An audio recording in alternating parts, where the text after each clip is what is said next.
무저항 비폭력 운동으로 인도의 독립을 이끌어 갔던 마하트마 간디의 일화 중에 이런 이야기가 있습니다.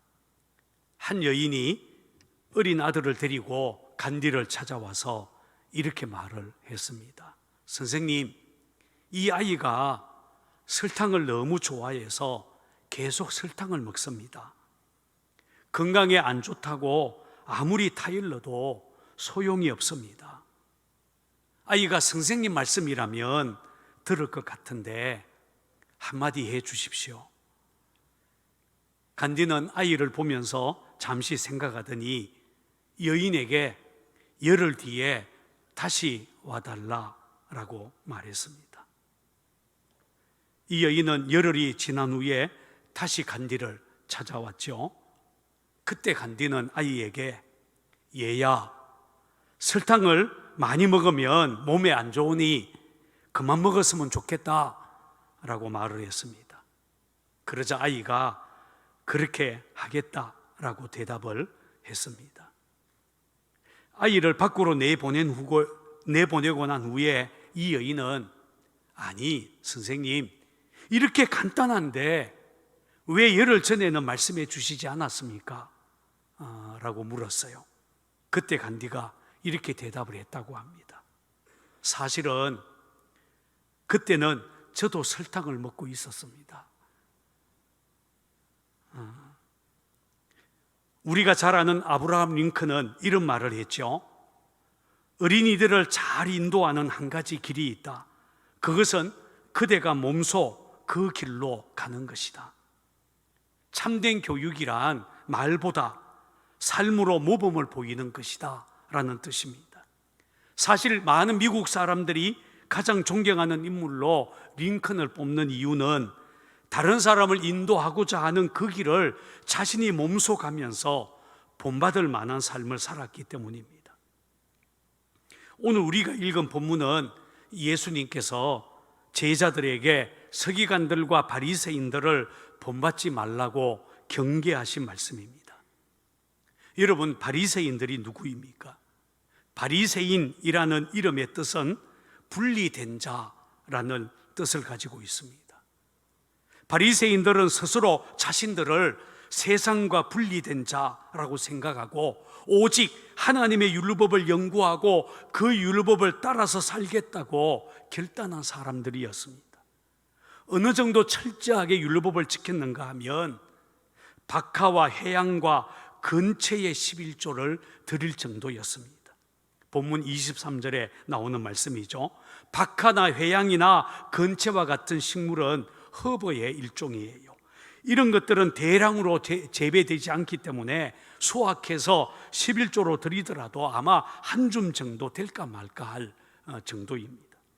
그런데 이런 것까지도 구별해서 11조로 드릴 정도로 철저하게 율법을 지키는 사람들이었다라는 것입니다. 대단하지 않습니까? 그런데도 예수님은 그들을 본받지 말라라고 하셨습니다. 심지어 오늘 본문에 보면 그들을 향해서 7번이나 화 있을진저 그렇게 책망을 했습니다. 도대체 무슨 이유 때문에 예수님은 그들을 그렇게까지 책망하셨겠습니까? 우리는 오늘 본문에서 가장 먼저 예수님께서 그들을 책망하신 3가지 이유를 주목할 필요가 있습니다. 그 첫째가 바로 말과 행동의 불일치였습니다. 자, 본문 2절 3절을 찾아서 같이 읽어보겠습니다. 2절 3절입니다. 시작.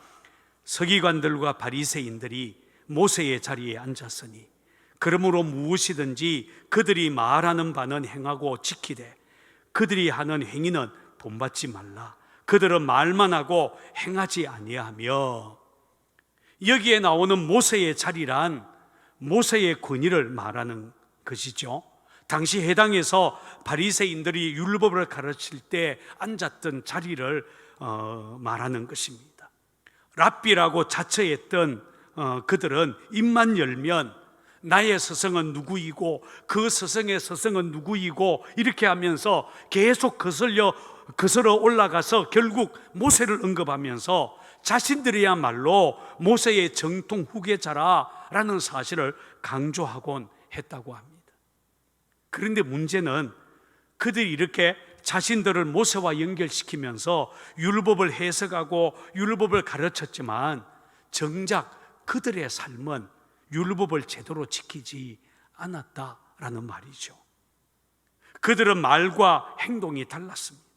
가르치기는 잘했는데 그들의 삶은 그렇지 않았습니다.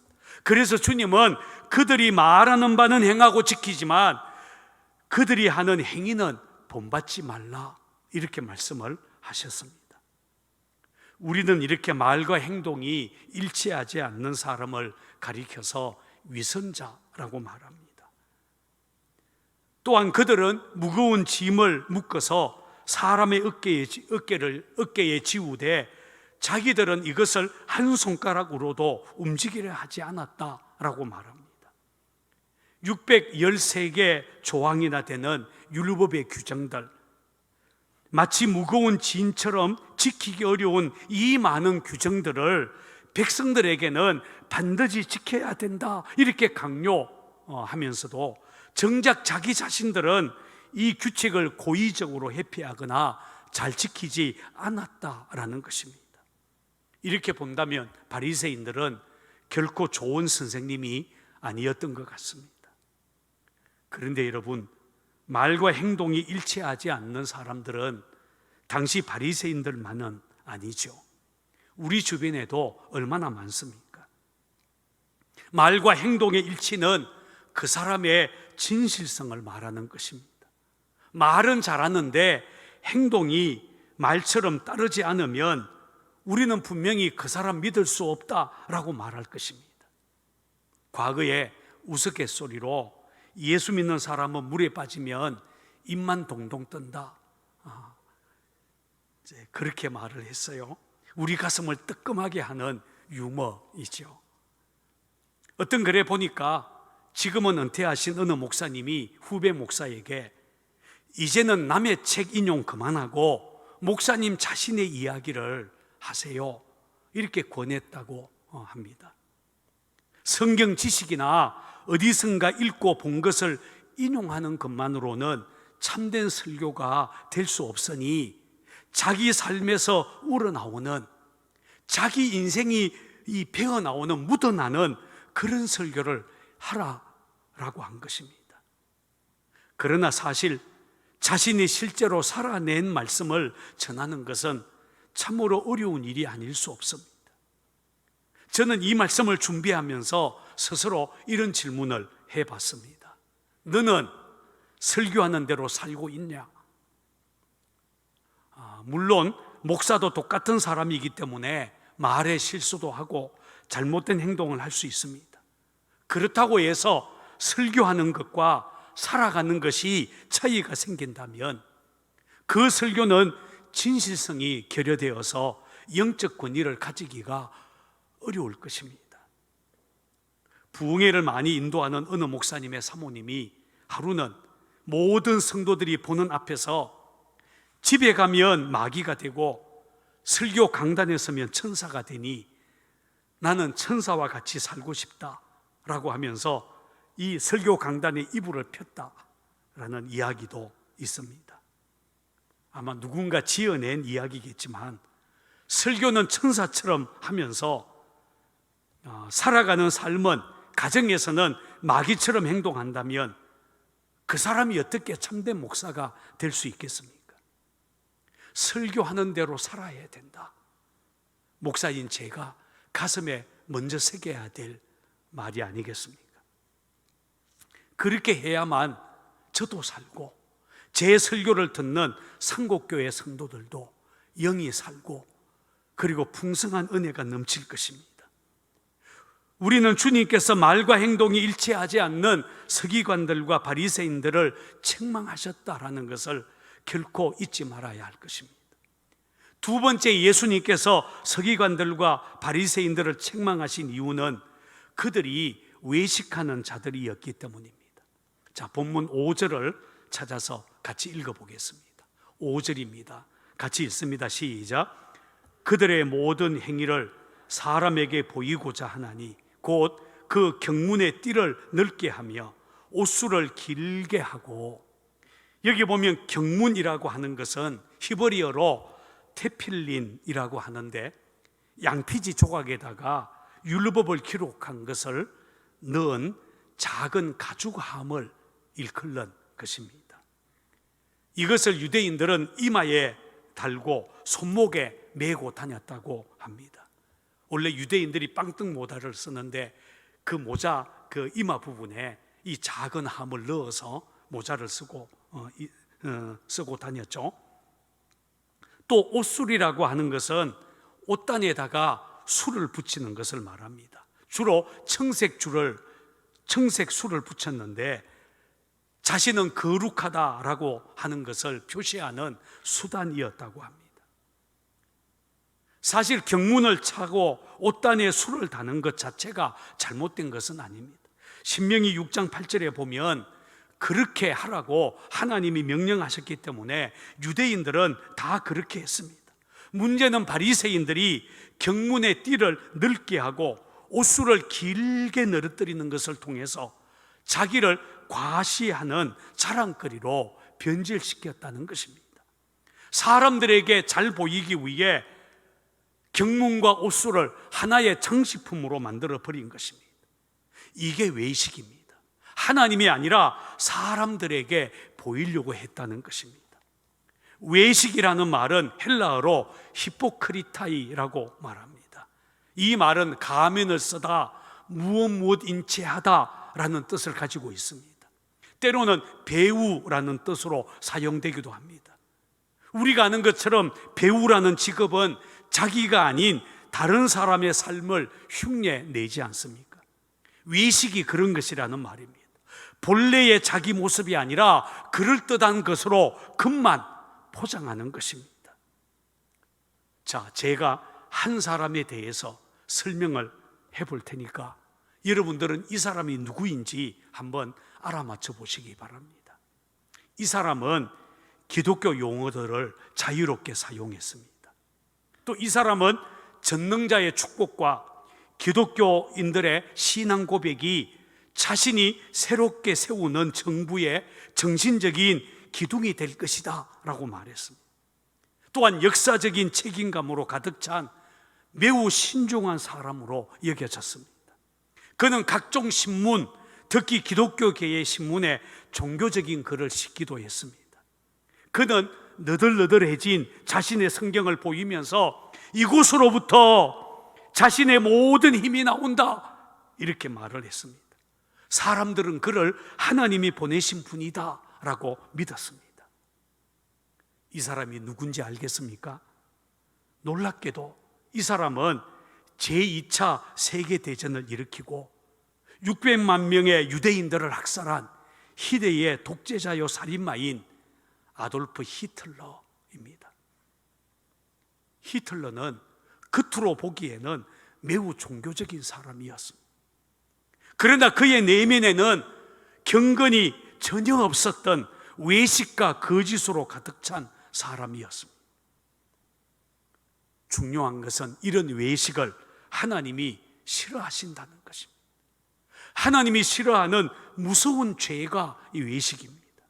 그래서 주님은 화 있을진저 외식하는 서기관들과 바리새인들이여 라고 여러 차례 책망하셨습니다. 하나님은 외식이 아니라 정직을 좋아하십니다. 성도들의 진실한 삶을 기뻐하십니다. 세 번째, 예수님은 서기관들과 바리새인들의 명예욕, 교만을 책망하셨습니다. 자, 본문 6절과 7절을 찾아서 한번 읽어보도록 하겠습니다. 6절 7절입니다. 시작. 잔치의 윗자리와 회당의 높은 자리와 시장에서 문안받는 것과 사람에게 랍비라 칭함을 받는 것을 좋아하느니라. 여기 보면 서기관들과 바리새인들은 잔치의 윗자리, 회당의 높은 자리, 시장에서 문안받는 것, 사람들에게 랍비여 이렇게 칭함받는 것을 좋아했다라고 말합니다. 그런데 이런 것은 당시 바리새인들에게만 국한된 것은 아니죠. 오늘날에도 대부분의 사람들은 높은 자리에 올라가고 싶어하고 자기 이름을 알리고 다른 사람들에게 칭찬받고 싶어 합니다. 사실 명예욕과 교만은 타락한 인간들의 본성이라고 할 수 있습니다. 문제는 이런 명예욕이 세상 사람들만이 아니라 주님을 따른다고 하는 그리스도인들에게도 그대로 드러나고 있다는 것, 이게 문제죠. 대규모 부흥 집회나 또 어떤 집회 광고를 보면 거기에 수많은 대표자들의 이름이 등장합니다. 명예고문, 고문, 자문위원, 총재, 명예총재, 대표총재, 사무총장, 대표총무, 총무. 도무지 누가 그 집회를 이끌어 가는지, 어느 단체에서 하는 집회인지 알 수가 없을 정도입니다. 왜 이런 우스꽝스러운 일이 벌어지겠습니까? 다 명예욕 때문입니다.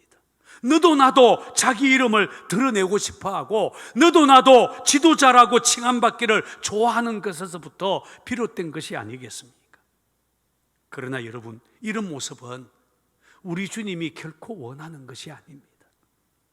사도 바울은 빌립보 교회에 보낸 편지에서 너희 안에 이 마음 품으라, 곧 그리스도 예수의 마음이다 라고 하면서 우리 그리스도인들이 닮아야 할 예수님의 모습에 대해서 이렇게 말했습니다.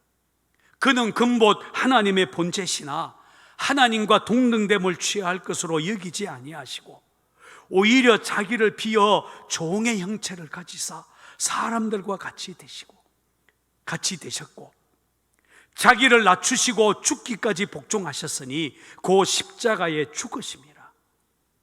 무슨 말입니까? 세상 사람들이 이 땅의 높은 자리를 향해서 달려갈 때 우리 주님은 스스로 자신을 낮추셨고 세상 사람들이 자기 이름을 드러내려고 할 그때에 우리 주님은 하늘 아버지의 뜻을 이루기 위해 십자가의 길을 걸어가셨다라는 말입니다. 그 결과 어떻게 되었습니까? 하늘 아버지께서 예수님을 지극히 높였습니다. 모든 이름 위에 뛰어난 이름을 주셨죠. 하늘에 있는 자들과 땅에 있는 자들과 땅 아래에 있는 자들로 모든 무릎을 예수의 이름에 꿇게 하시고 모든 입으로 예수 그리스도를 주라 시인하여 하나님 아버지께 영광을 돌리게 하셨습니다. 참으로 놀랍고 신비로운 일이 아닐 수 없습니다. 그러므로 우리는 예수님께서 서기관들과 바리새인들을 책망하신 말씀을 오늘 우리를 향한 무서운 경고의 말씀으로 받아야 합니다. 그들의 언행의 불일치, 그들의 외식, 그들의 명예욕 이런 거 버리고 주님께서 겸손하게 자신을 낮추시고 하늘 아버지의 뜻대로 십자가의 길을 걸어가신 것처럼 우리는 그런 주님을 본받아야 할 것입니다.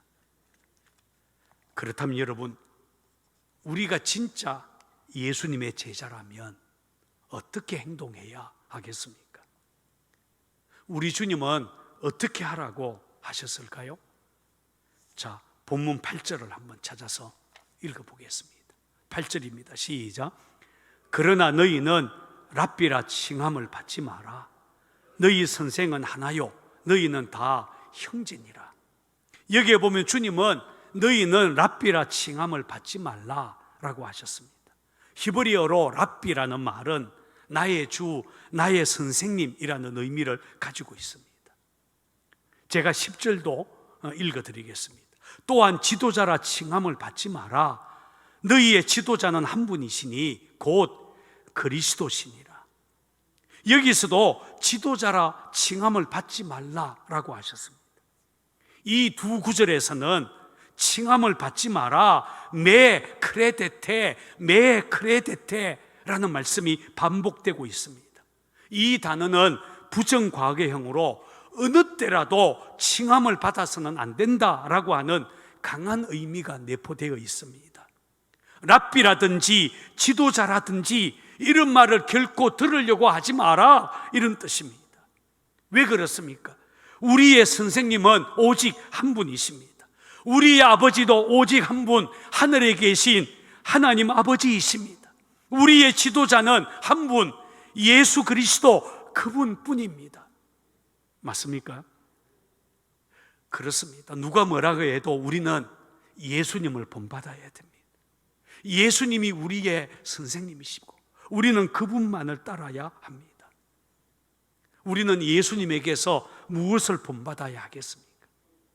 자, 본문 11절과 12절 말씀, 주님께서 우리에게 이렇게 말씀하셨어요. 11절 12절을 찾아서 같이 읽어보겠습니다. 시작. 너희 중에 큰 자는 너희를 섬기는 자가 되어야 하리라. 누구든지 자기를 높이는 자는 낮아지고 누구든지 자기를 낮추는 자는 높아지리라. 여기에서 주님은 두 가지를 강조하셨습니다. 하나는 자기를 낮추는 겸손이고 다른 하나는 남을 섬기는 것입니다. 바로 이 두 가지가 주님을 따르는 제자들, 저와 여러분들이 본받아야 할 신앙의 덕목이다라고 하신 것입니다. 우선 주님을 따르는 사람들은 겸손해야 합니다. 여러분들은 겸손하십니까? 20세기 성자라고 할 수 있는 알버트 슈바이처의 일화 중에 이런 이야기가 있습니다. 슈바이처가 노벨 평화상을 받기 위해서 아프리카를 떠나 유럽으로 향했습니다. 파리에 도착한 그는 시상식 장소인 덴마크행 기차를 탔죠. 그때 슈바이처가 왔다는 말을 들은 수많은 기자들은 그를 취재하기 위해서 같은 기차에 올라탔습니다. 그런데 아무리 찾아도 슈바이처를 찾을 수가 없었습니다. 안 보였습니다. 당시 슈바이처는 박사학위가 3개였고 명예 박사학위는 20개나 되었고 영국 황실로부터는 백작이라고 하는 칭호를 받은 귀족 중의 귀족이었습니다. 또 노벨 평화상으로 막대한 상금을 받을 분이기도 했습니다. 기자들은 당연히 그가 득등실에 타고 있는 줄 알았습니다. 그런데 그곳에서 슈바이처를 찾을 수가 없었습니다. 1등실을 뒤져봤습니다. 거기에도 없었습니다. 2등실에도 없었습니다. 마지막으로 3등실로 갔을 때 거기에서 가난한 사람들을 진료하고 있는 슈바이처를 만날 수가 있었습니다.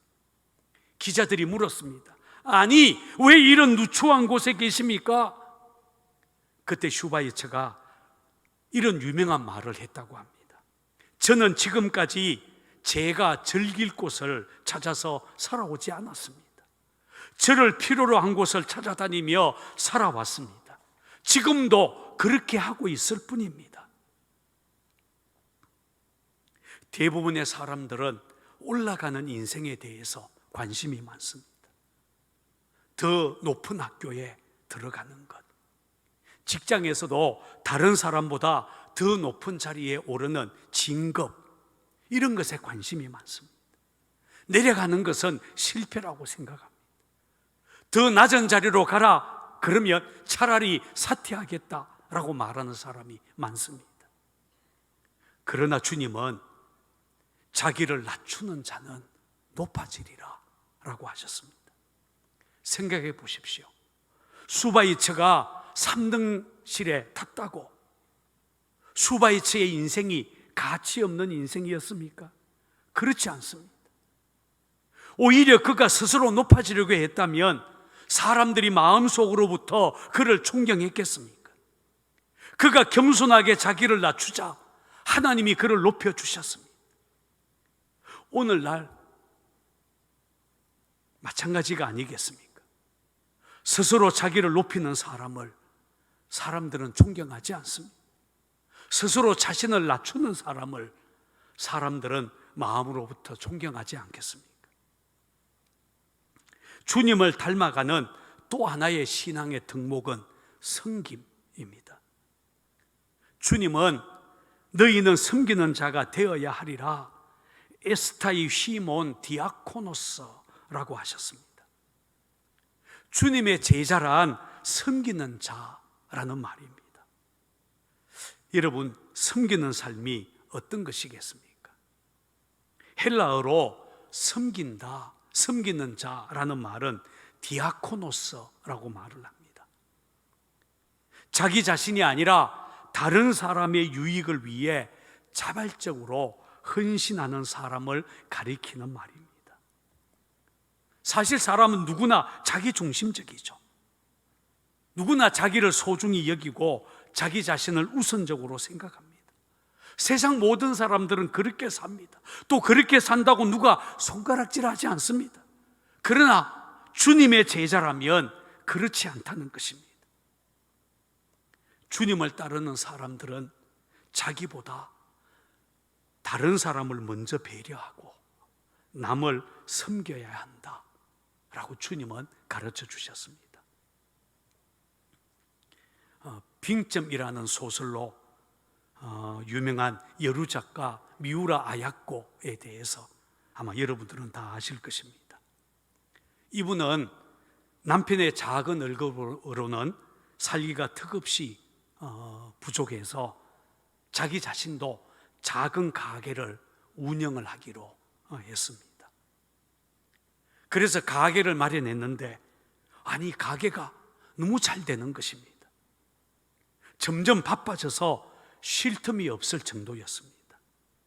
물건이 들어오면 남편이 퇴근해서 저녁에 그 물건을 나르는 것을 도와주어야 할 정도가 되었습니다. 어느 날 남편이 일을 도와주자가 혼자서 작은 목소리로 이렇게 중얼거렸습니다. 아니, 우리 가게만 이렇게 잘 되면 이웃 가게들은 어떻게 하나? 그냥 혼자 한 말이에요. 그런데 이 말을 미우라 아야코가 듣게 되죠. 생각해 보니까 맞는 말입니다. 내 가게가 잘 되면 내 옆에 있는 주변의 가게는 손해보는 것이 당연한 거 아니겠습니까? 그때부터 미우라 아야코는 가게에 들어오는 물건을 줄이기 시작했습니다. 물건이 다 떨어지면 옆에 가게에 가라고 소개했습니다. 그러자 주변의 가게들도 덩달아 매출이 오르기 시작했습니다. 저녁에는 시간이 남게 되었습니다. 시간에 여유가 생기자 미우라 아야코는 글을 쓰기 시작했습니다. 그리고 이때 쓰게 된 것이 빙점이라고 하는 소설입니다. 여러분, 저는 이것이야말로 진짜 예수 믿는 사람의 삶이다 라는 생각을 했습니다. 남을 먼저 배려하는 것, 성도들의 아름다운 행실이 아니겠습니까? 이것이 주님을 닮는 것이 아니겠습니까? 섬김이란 상대방의 입장을 먼저 생각하는 것입니다. 자기밖에 모르고 자기만을 위해 살고 자기 위주로만 생각하는 요즘 현대인들에게는 낯선 개념이 섬김이라는 말입니다. 그러나 우리 그리스도인들은 섬김의 의미를 알고 그리고 섬김의 삶을 살아가면 이 땅에 하나님 나라가 임하지 않겠습니까? 주님은 마가복음 10장 45절에서 이렇게 말씀하셨습니다. 인자에 온 것은 섬김을 받으려 함이 아니라 도리어 섬기려 하고 자기 목숨을 많은 사람의 대속물로 주려 함이라. 이 말씀을 통해 예수님은 자신의 삶의 좌우명이 바로 섬기는 것이다 라고 천명하신 것입니다. 주님은 이 말씀대로 섬기러 오셨습니다. 마침내 자기 목숨을 온 인류를 위한 대속의 제물로 내어놓았습니다. 그 결과 저와 여러분들이 죄사함의 은혜를 누리게 되었고 온 인류가 구원받을 수 있는 길이 열리게 된 것입니다. 여러분, 예수님은 서기관들과 바리새인들을 책망하셨습니다. 그들의 외식, 그들의 명예욕, 그들의 말과 행동이 다른 것을 보고 화 있을진저라고 하셨습니다. 우리가 결코 닮아서는 안 되는 것이라든 안 되는 것들입니다. 대신에 주님은 너희는 랍비라 칭함받지 마라. 너희는 섬기는 자가 되어야 하리라. 자기를 낮추는 자는 높아지리라 라고 하셨습니다. 저는 우리 상곡교회 성도들이 그렇게 되기를 바랍니다. 요즘 얼마나 어렵습니까? 사람들이요, 예민해져 있습니다. 분노가 막 가슴에 차오릅니다. 그래서요, 걸핏하면 싸우려고 하고, 요즘에는요, 사고도 많고 악한 범죄들도 늘어나고 있습니다. 코로나 때문에 사람들이 힘들어하고 있다는 말입니다. 이런 세상에서 우리 그리스도인들이 올라가는 데 마음 두지 않고 오히려 겸손하게 섬기기 시작한다면 우리를 통해서 이 땅에 하나님 나라가 임하게 될 것이고, 우리는 겸손하게 섬기는 그곳에서 주님을 만나는 기적을 경험하지 않겠습니까? 오늘 저와 여러분들이 그렇게 되기를 바랍니다.